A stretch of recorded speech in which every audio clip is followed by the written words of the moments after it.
Mr. Adar Poonawalla, the CEO and owner of Serum Institute of India, asked whether the Government of India will have Rs 80,000 crore available over the next year. Mr. Poonawalla was referring to the tedious work and cost of procurement and distribution of the coronavirus vaccine. Quick question, will the Government of India have 80,000 crores available over the next 1 year? Because that is what Ministry of Health needs to buy and distribute the vaccine to everyone in India. This is the next concerning challenge we need to tackle, Mr. Poonawalla said, tagging the handle of PMO on Twitter. I ask this question because we need to plan and guide vaccine manufacturers, both in India and overseas, to service the needs of our country in terms of procurement and distribution, he added.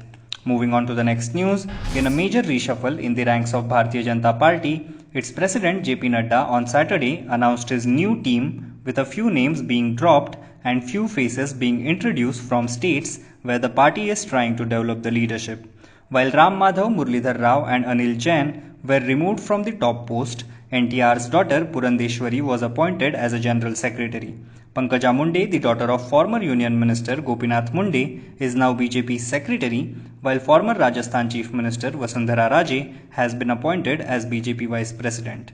Moving on to the next news, the chairman of Anil Dhirubhai Ambani Group, Anil Ambani, who was once the sixth richest man on the planet, told a UK court on Friday that he sold off his jewellery to pay off legal fees. Anil Ambani told the UK court that he is a simple man of simple tastes and owns just one car.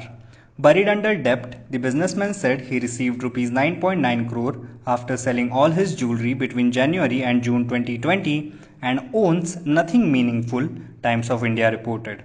In a lawsuit brought by 3 Chinese companies on an alleged breach of personal guarantee on a debt refinancing scheme, Ambani claimed the aforementioned things during a hearing. Moving on to the next news, the Finance Ministry has dismissed all the allegations of diversion of Rs 47,000 crore from the GST Compensation Cess Fund, a non-lapsable fund into which GST cess is transferred and from which compensation is paid to states, and said all amounts due to state and union territories for 2017-18 and 2018-19 had been fully paid. The time taken in reconciliation of compensation receipts, Finance Ministry sources said, could not be called diversion because dues to the states were fully released by the central government.